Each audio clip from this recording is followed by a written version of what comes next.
الحمد لله نحمده ونستعينه ونستغفره ونستهديه ونعوذ بالله من شرور أنفسنا ومن سيئات أعمالنا من يهده الله فلا مضل له ومن يضلل فلا هادي له أشهد أن لا إله إلا الله وحده لا شريك له وأشهد أن محمدًا عبده ورسوله أما بعد أوصيكم وأوصي نفسي بتقوى الله تعالى وطاعته.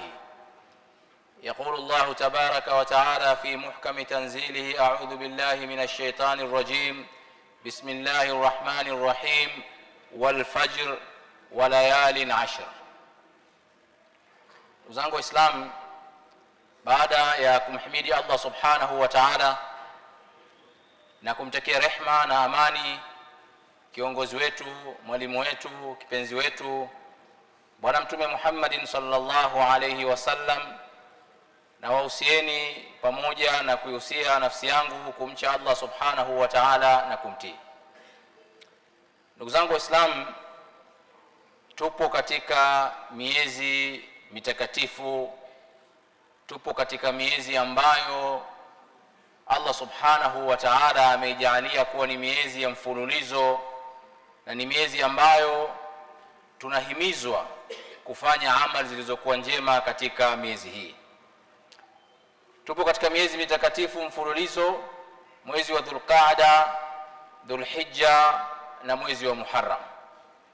Na sasa hivi tuko mwishoni kabisa mwa mwezi mtukufu wa Dhulqaada.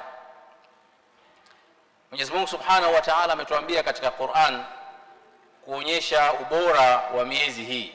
Mwenyezi Mungu anasema: inna iddatash shuhuri 'inda Allahi 12 shahran, hakika idadi ya miezi kwa Allah Subhanahu wa Ta'ala ni miezi 12. Fi kitabillah, hii imeandikwa katika kitabu cha Allah Subhanahu wa Ta'ala, yauma khalaqa as-samawati wal arda, tangia siku ambayo Mwenyezi Mungu ameumba mbingu na ardhi. Minha, katika miezi hiyo 12, arba'atun hurum, kuna miezi minne ambayo ni miezi mitukufu kwa Waislamu. Dhalika ad-dinul qayyim, huu ndio utaratibu uliokuwa sawa sawa. Fala tadhlimu fihinna anfusakum, basi msizidhulumu nafsi zenu katika miezi hiyo. Msidhulumu nafsi zenu kwa kufanya maasiya, lakini vile vile msidhulumu nafsi zenu kwa kujipunja kutofanya mambo ya khairi ndani ya miezi hiyo mitatu mfululizo ya mitakatifu katika dini ya Allah subhanahu wa ta'ala. Tupo mwishoni kabisa mwa mwezi wa Dhulqaada. Mwezi unaokuja ndugu zangu Waislamu ni mwezi wa Dhulhijja, ambao ni mwezi wa 12 katika kalenda ya Kiislamu, mwezi ambao ni bora zaidi katika miezi yote hiyo minne iliyotajwa na Allah subhanahu wa ta'ala. Mwezi wa Dhulhijja, wanachuoni wanasema ndio mwezi uliokuwa bora zaidi kutokana na fadhila zinazopatikana ndani ya mwezi huo, mwezi ambao ndani yake kuna masiku bora kuliko masiku yote ya mwaka, ambayo Allah subhanahu wa ta'ala ameapia ndani ya Qur'an kwa kusema wal fajri, na apa kwa alfajiri, wa layalin ashri, na naapa kwa masiku 10. Haya masiku 10, ukiangalia kauli za wanachuoni wetu kama Ibn Abbas wa Ibn Zubair wa Mujahid na maulama wengi, wanasema kwamba haya ni masiku 10 ya mwezi wa Dhulhijja. Kwa hiyo Mwenyezi Mungu Subhanahu wa Ta'ala ameapia ubora wa masiku 10 yaliyopo ndani ya mwezi mtukufu wa Dhulhijja. Ndugu zangu Waislamu, mwezi wa Dhulhijja ambao uko mbele yetu na yale masiku 10 ya mwanzo ya mwezi wa Dhulhijja yamefafanuliwa vizuri kabisa na hadithi ya Mtume sallallahu alaihi wasallam ambayo imetoka kwa Bukhari. Mtume sallallahu alaihi wasallam amesema: ma min ayamin, hakuna masiku ambayo al-amalu as-salihu fihinna, matendo mema ndani ya masiku hayo, ahabbu ila Allahi, yanapendwa zaidi na Mwenyezi Mungu Subhanahu wa Ta'ala, min hadhihi al-ayami al-ashri, kuliko matendo yatakayofanywa ndani ya masiku haya 10. Alikuwa akizungumzia masiku ya mwezi wa Dhulhijja. Faqalu, masahaba wakauliza, ya Rasulullah, wala aljihadu fi sabilillah, je, ubora wa matendo hayo utakuwa na fadhila na ubora kuliko hata jihadi katika njia ya Allah subhanahu wa ta'ala? Mtume sallallahu alaihi wasallam akasema, wala aljihadu fi sabilillah, ubora wa matendo mema katika masiku hayo 10 utakuwa na fadhila kubwa kuliko hata jihadi katika njia ya Allah subhanahu wa ta'ala. Kisha akawahi na kusema, illa rajul, isipokuwa mtu ambaye kharaja binafsihi wa mali, ametoka kwenda jihadi yeye mwenyewe na ametoka na mali yake yote kwenda katika njia ya Allah subhanahu wa ta'ala, falam yarji'u min dhalika bi shay'in, lakini hakurudi yeye wala mali yake haikurudi, huyu amali yake aliyoifanya inaweza ikazidi amali ya mtu anayefanya katika matendo haya katika masiku haya 10. Ndugu zangu Waislamu, hii hadithi ni ushahidi tosha wa kuonyesha kwamba masiku yaliyopo usoni mwetu ndani ya mwezi mtukufu wa Dhulhijja, nayo ni masiku 10, ni masiku mazito sana mbele ya Allah subhanahu wa ta'ala. Ni masiku ambayo al-amalu salih, mtu akifanya tendo lolote jema, linakuwa lina malipo makubwa sana mbele ya Allah subhanahu wa ta'ala. Na ndio maana wanachuoni wakasema masiku haya ni bora kuliko masiku yote ya mwaka. Ndugu zangu Waislamu, baadhi ya wanachuoni wa Kiislamu wakasema masiku haya 10 ya mwezi wa Dhulhijja ni bora kuliko hata masiku ya mwezi mtukufu wa Ramadhan. Sisi tunafahamu ubora wa mwezi wa Ramadhan, tunafahamu fadhila za ibada zinazopatikana ndani ya masiku ya mwezi mtukufu wa Ramadhan, lakini kutokana na aya tuliyoisoma na hadithi hii ya Mtume sallallahu alaihi wasallam, baadhi wanachuoni wakasema masiku haya 10 yana ubora zaidi ya masiku yaliyomo ndani ya mwezi mtukufu wa Ramadhan, kuonyesha uzito wa mwezi mtukufu unaotujia mbele yetu, nao ni mwezi wa Dhulhijja na yale masiku 10 ambayo yapo mbele yetu. Ndugu zangu, wanachuoni wengi wakasema vile vile kwamba mchana wa masiku 10 ya Dhulhijja ni bora kuliko mchana wa mwezi mtukufu wa Ramadhan, lakini usiku wa mwezi mtukufu wa Ramadhan ni bora kuliko usiku wa masiku 10 ya Dhulhijja, kwa sababu ndani ya mwezi wa Ramadhan usiku wake unapatikana Lailatul Qadr. Kwa hiyo Lailatul Qadr ni bora, hakuna usiku unaweza kufikia fadla za Lailatul Qadr. Kwa hiyo wakaja na hoja kwamba sawa, mwezi wa Ramadhani usiku wake ni bora kuliko mchana wa masiku 10 ya Dhulhijja, kwa sababu ndani ya masiku 10 ya Dhulhijja inapatikana yaumu Arafa, siku ambayo mahujaji wanasimama katika viwanja vya Arafa, siku ambayo wale hawakwenda kuhiji wanafunga kuungana nao waliosimama katika viwanja vya Arafa. Hii inafanya mchana wa masiku 10 ya mwezi wa Dhulhijja kuwa ni bora kuliko mchana wa masiku ya mwezi wa Ramadhani. Hizi ndugu zangu Waislamu ni ijtihadati za wanachuoni wa Kiislamu, lakini lengo uweze kuelewa kwamba tunakabiliana na masiku matukufu ambayo tunatakiwa tuweke nia ya jinsi ya kuyatumia masiku hayo matukufu na kuvuna yale ambayo yanapatikana ndani yake. Ndugu zangu Waislamu, maulama wakasema sababu ya kutukuzwa masiku ya mwezi wa Dhulhijja, masiku 10 ya mwezi wa Dhulhijja, ni kwa sababu masiku haya yamekusanya ibada zote ambazo Muislamu anatakiwa kuzifanya. Ndani ya masiku haya Muislamu anaswali, anahimizwa aswali swala za faradhi na sunna. Ndani ya masiku haya ya 10 ya Dhulhijja au 9, Muislamu anasuniwa kufunga. Ndani ya masiku haya anatakiwa atoe sadaka, anatakiwa achinje. Kwa hiyo ibada zote na nguzo zote za Kiislamu zinapatikana, na vile vile mahujaji wanapata fursa ya kwenda kuhiji, kutekeleza ibada ya hija ambayo ni nguzo ya 5 ya Kiislamu. Kwa hiyo ni masiku ambayo yamekusanya ibadati zote ambazo Muislamu anatakiwa kuzifanya na arkanu zote za Kiislamu. Ndugu zangu Waislamu, tunayatumiaje masiku haya yaliyoko mbele yetu? Tugawe ibada zetu katika mafungu makubwa matatu. Ya kwanza, ibada za nyoyo, tujitayarishe na ibada ya nyoyo. ya pili ibada za mwili, na ya tatu ibada za kijamii.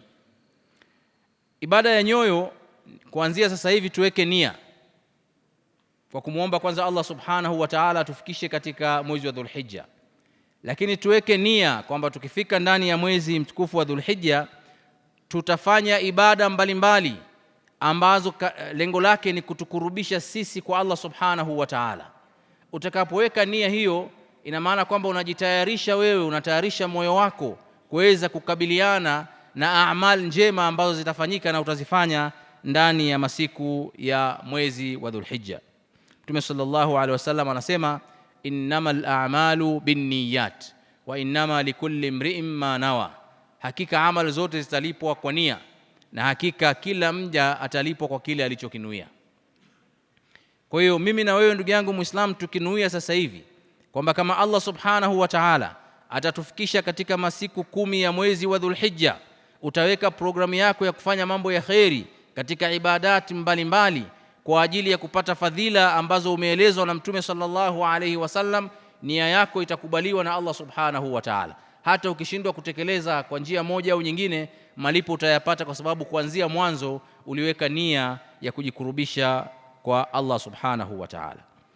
Lakini ibada nyingine ambayo tunatakiwa tuifanye ndani ya masiku 10 ya mwezi wa Dhulhijja ni ibada ya swala 5 na swala za sunna. Tuhakikishe kwamba ndugu yangu Muislam unaweka ratiba yako vizuri. Masala ya kuswali swala zote unaziswali swala ya Isha kwa sababu ulikuwa uko busy, ulikuwa na biashara zako, ulikuwa ofisini, ulikuwa na vikao na sababu nyinginezo. Hebu jaribu kadri ya uwezo wako kupata fadhila katika masiku hayo 10 yanayokuja kwa kuhakikisha kwamba unaswali swala 5 kwa wakati, na kama ni mwanamume unaswalia msikitini, na baada ya kuswali unajilazimisha na swala za sunna ili uweze kupata fadhila za kujikurubisha kwa Mwenyezi Mungu Subhanahu wa Ta'ala. Na Mwenyezi Mungu Subhanahu wa Ta'ala anasema katika hadithul qudsi, ma taqarraba ilayya abdi bi shay'in ahabba ilayya, hajawahi kujisogeza kwangu, kujikurubisha kwangu mja wangu kwa kitu ambacho nakipenda sana, mimma aftaradtu alayhi, kuliko lile jambo ambalo nimemfaradhishia. Kwa hiyo ukitaka kujikurubisha na kujipendekeza kwa Allah Subhanahu wa Ta'ala, jambo la mwanzo ni ibada ambayo Mwenyezi Mungu amefaradhisha, na katika ibada ya swala 5 ni Allah Subhanahu wa Ta'ala amefaradhisha. Wama yazalu abdi yataqarrabu ilayya bin nawafil hatta uhibba, na hatoacha mja kuwa anajikurubisha kwangu, anajipendekeza kwangu kwa kuswali swala nyingi za sunna mpaka nimpende.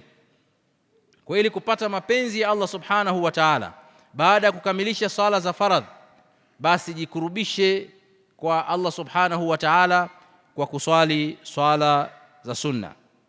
Na katika hadithi nyingine ya Anas ibn Malik radhiyallahu anhu anasema kwamba amesema Mtume sallallahu alaihi wasallam, man salla al-fajr fi jamaa, yoyote yule atakayeswali swala ya alfajiri jamaa, thumma qa'ada yadhkuru Allah, kisha akakaa msikitini akimleta dhikri za Allah Subhanahu wa Ta'ala, hatta tatlu'a ash-shamsu, mpaka jua litakapochomoza, thumma salla rak'atayn, kisha baada ya hapo akaswali rakaa 2 za sunna ya duha, kanat lahu ka ajri hajjatin wa umra, atakuwa sawasawa na ibada hizo alizozifanya ni sawasawa na mtu aliyofanya haji na akafanya umra. Na Mtume akasema tammatin tammatin tamma, yani ni ibada ya haji na umra zilizokamilika. Kwa ndugu yangu Muislamu, kujikurubisha kwa Allah Subhanahu wa Ta'ala kwa kuleta ibada hizi za sunna, hususan katika masiku haya matukufu na haya yanayokuja, yana fadhila nyingi.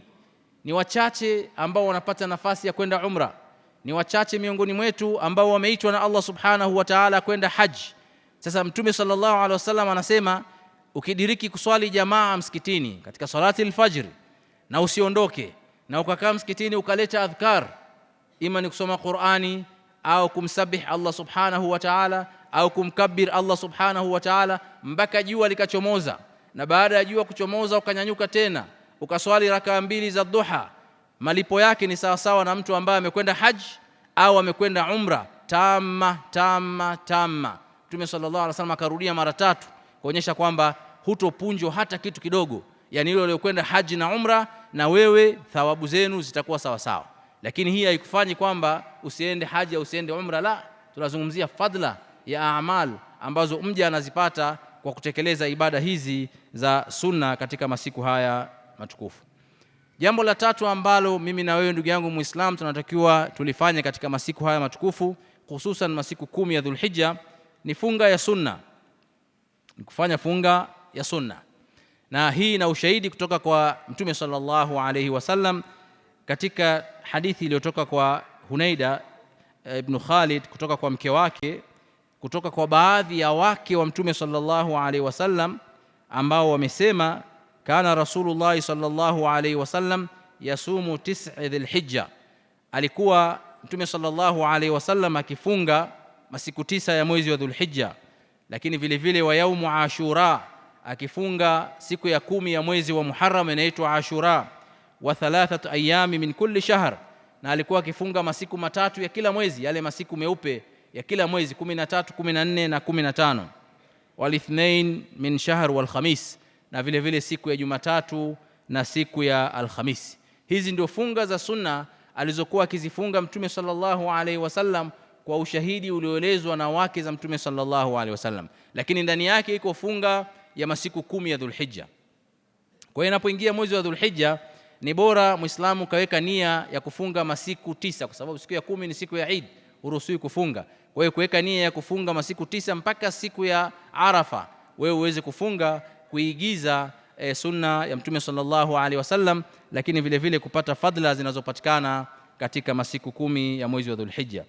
Jambo la 4 ndugu zangu Waislamu ambao tunatakiwa tulifanye katika masiku hayo matukufu ni kusaidia maskini, masala ya kijamii, kuangalia watu wenye hali maalum, kuangalia hali za mayatima, kuangalia hali za wajane, kuangalia hali za walemavu, kuangalia za hali za maskini wanaojistiri hawapiti wakiombaomba, kuwatafuta na kuangalia jinsi gani ambavyo mnaweza ukawasaidia kwa sadaka, mnaweza kuwasaidia kwa zaka na mambo mengine, kwa sababu ni katika matendo mema yaliyohimizwa na Mtume sallallahu alayhi wasallam. Mtume sallallahu alayhi wasallam anasema, aliulizwa man ahabbu an-nas ila Allah wa ma ahabbu al-a'mal ila Allah, ni mja gani anayependeza zaidi kwa Mwenyezi Mungu na ni matendo gani yanayopendeza zaidi kwa Allah subhanahu wa ta'ala? Mtume sallallahu alayhi wasallam akasema, ahabba an-nas ila Allah anfa'uhum lin-nas, mtu anayependwa zaidi na Mwenyezi Mungu ni yule mwenye manufaa kwa watu. Wa ahabbu al-a'mal ila Allah azza wa jal, na matendo yanayopendwa zaidi na Mwenyezi Mungu, sururun yudkhiluhu ala muslim, ni furaha kumuingizia Muislam mwenzako. Kwa hiyo matendo ya kusaidia watu ambao wanahitaji ni katika matendo yanayopendezwa zaidi na Allah subhanahu wa ta'ala, na yana fadhila kubwa zaidi na kwa Mwenyezi Mungu subhanahu wa ta'ala. Lakini ibada ya 5 ndugu zangu Waislamu ambayo tunaweza tukaifanya katika masiku matukufu ya mwezi wa Dhulhijja ni swala la kuunganisha undugu na kusameheana kwa wale ndugu wanasaba ambao wametofautiana, wamekosana. Si vyema wakasubiri mpaka Eid al-Adha ndio watembeleane na wasalimiane. Waweke nia kwamba katika masiku ya mwezi wa Dhulhijja basi iwe ni fursa ya kumsamehe ndugu yangu, iwe ni fursa ya kuunganisha undugu, iwe ni fursa ya kuweza kuongea naye na kusahau yale ambayo yamejitokeza huko nyuma. Mtume sallallahu alaihi wasallam aliulizwa na masahaba zake, ayul a'mal ahabbu ila Allah azza wa jal, miongoni mwa matendo ni matendo gani ambayo yanapendwa zaidi na Mwenyezi Mungu subhanahu wa ta'ala? Mtume sallallahu alaihi wasallam akasema, imanu billahi ta'ala, kwanza ni kumwamini Allah subhanahu wa ta'ala. Sahaba akamuuliza tena, thumma ma, kisha baada ya hapo ni matendo gani mengine? Qala thumma silatir rahim, Mtume sallallahu alaihi wasallam akasema kisha ni kuunganisha undugu. Kwa swala la kuunganisha undugu, ndugu zangu Waislamu, ni swala muhimu, ni ibada ambayo inapendwa zaidi na Allah subhanahu wa ta'ala. Weka nia ya kujikurubisha kwa Mwenyezi Mungu subhanahu wa ta'ala katika masiku bora yanayokuja hapo mbeleni, kuweza kusameheana na ndugu yako uliokosana naye, mzazi wako, mtoto wako, mke wako, na kama ni mwanamke mume wako, hali kadhalika jirani yako unayefanya naye biashara. Almuhimu mtu ambaye umetofautiana naye, jaribu kuweka nia ya kusameheana naye kwa ajili ya kujikurubisha kwa Allah subhanahu wa ta'ala, na kupata fadhila ambazo zinapatikana katika masiku 10 ambayo Allah subhanahu wa ta'ala ameyaapia katika Qur'an, na ambayo Mtume sallallahu alaihi wasallam ameyaita kwamba ni masiku bora kuliko masiku yote. Barakallahu li wa lakum bil Qur'anil Karim wa nafa'ani wa iyyakum bidh-dhikril hakim. أقول قولي هذا وأستغفر الله لي ولكم فاستغفروه وأنتم موقنون بالإجابة. الحمد لله والعاقبة للمتقين ولا عدوان إلا على الظالمين. أشهد أن لا إله إلا الله وحده لا شريك له، وأشهد أن محمدًا عبده ورسوله. إن الله وملائكته يصلون على النبي يا أيها الذين آمنوا صلوا عليه وسلم تسليمًا. اللهم صل على محمد وعلى آل محمد كما صليت على إبراهيم وعلى آل إبراهيم، وبارك على محمد وعلى آل محمد كما باركت على إبراهيم وعلى آل إبراهيم في العالمين إنك حميد مجيد. اللهم أعز الإسلام والمسلمين وأذل الشرك والمشركين ودمر أعداءك أعداء الدين برحمتك يا أرحم الراحمين. اللهم آت نفوسنا تقواها وزكيها أنت خير من زكاها، أنت وليها ومولاها برحمتك يا أرحم الراحمين. اللهم آتنا في الدنيا حسنة وفي الآخرة حسنة وقنا عذاب النار برحمتك يا أرحم الراحمين. وآخر دعوانا أن الحمد لله رب العالمين. قوموا إلى صلاتكم يرحمكم الله.